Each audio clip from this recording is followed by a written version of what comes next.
Je me tourne maintenant vers l'invité de ce journal, Nicole Mickel-Bello. Bonsoir. Bonsoir. Alors vous êtes présidente et fondatrice de l'antenne toulousaine d'Envie. Vous êtes également prof de marketing à l'école de commerce. Absolument. Alors, pour ceux qui ne connaissent pas Envie, est-ce que vous pouvez nous préciser de quoi il s'agit? Tout à fait. Donc Envie, ça veut dire tout simplement entreprise nouvelle vers l'insertion économique. Donc en effet, on travaille sur l'insertion. On a à Toulouse 2 entreprises Envie. La première qu'on appelle Envie Toulouse, et on fêtait aujourd'hui les 10 ans d'Envie Toulouse. C'est pour ça que vous êtes invité. Et c'est pour ça je suis invitée. Et la deuxième qui est Envie 2E, qui est en fait sur la filière des déchets électriques et électroniques, ce qu'on appelle communément les D3E. Quand vous payez une écotaxe, quand vous achetez une machine à laver par exemple, c'est pour aller en effet sur cette filière.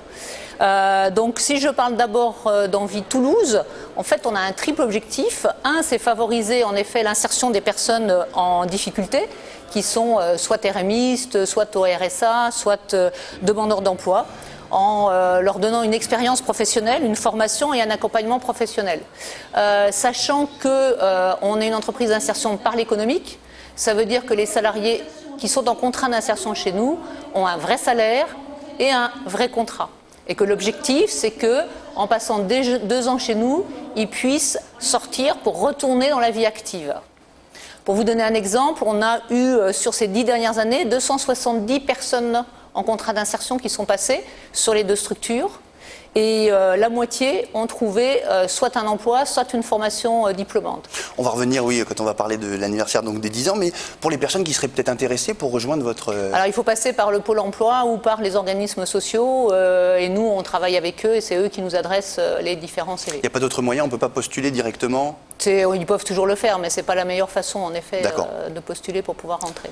Et c'est un système qui rappelle quand même Emmaüs, sans forcément que ce soit la même chose. Qu'est-ce qui vous différencie? Oui, voilà. Alors ce qui différencie Emmaüs, c'est le fait qu'on a un vrai contrat avec un vrai salaire et surtout qui retourne après dans la vie active et la vie professionnelle.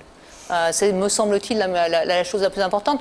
Bon, sachant qu'on a des liens très développés avec Emmaüs, puisque Emmaüs nous a aidés sur Toulouse en mettant le premier chèque qui nous a permis tout simplement de créer Envie. Oui, parce que l'histoire est commune, parce qu'il faut rappeler que ça a été créé Envie en 1984 à Strasbourg, et ça partait d'une volonté commune, d'allier... Voilà, c'était un peu sur une idée de l'abbé Pierre qui était de dire, d'un côté il y a des machines cassées, de l'autre côté il y a des hommes cassés, est-ce qu'on ne peut pas dire réparer des hommes en faisant réparer des machines? C'était un petit peu l'idée de l'abbé Pierre. Donc là c'était notre premier objectif. Notre deuxième objectif, c'est aussi lutter contre le surendettement. On n'en parle pas souvent, mais on a un magasin d'électroménager d'occasion, dans lequel on vend également maintenant ce qu'on appelle du gris, c'est-à-dire de l'informatique et des télévisions. Et je faisais un petit calcul tout à l'heure avant d'aller à cet anniversaire des 10 ans d'Envie, et je me suis rendu compte en fait que si vous avez ce qui est vraiment le basique pour une famille, on va dire, une machine à laver, un frigidaire et une gazinière, si vous prenez les prix d'appel, je vous rappelle que c'est garanti, si vous prenez les prix d'appel, pour 300 €, vous avez les 3 machines. Donc en effet, ça évite à des familles d'aller se surendetter avec tous ces fichus crédits revolving qui posent problème à de nombreuses personnes.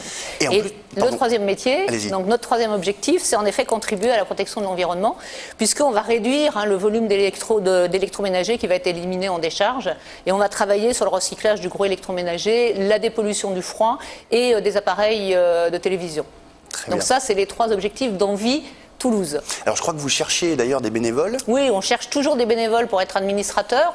Donc pour être administrateur, qu'est-ce qu'il faut? Il faut avoir une compétence particulière et par exemple en ce moment on cherche un trésorier. D'accord. Et on rappelle vite fait que c'est la semaine du développement durable et vous œuvrez aussi pour le développement durable. Alors on œuvre avec justement le fait de moins polluer puisqu'on récupère plus d'appareils, on jette moins d'appareils électroménagers dans la déchetterie. Pour vous donner un exemple, nous il nous faut 4 machines en moyenne pour pouvoir faire une nouvelle machine. Donc on va tous désosser, garder pour pouvoir reconstituer des machines plus tard. Donc ça fait moins de déchets. Et puis avec Envie 2E, donc notre deuxième entreprise, là on est typiquement sur cette filière de collecte, de réemploi et de recyclage. En tout cas, merci Nicole Mickel-Bello et puis bon anniversaire à Envie. Merci bien.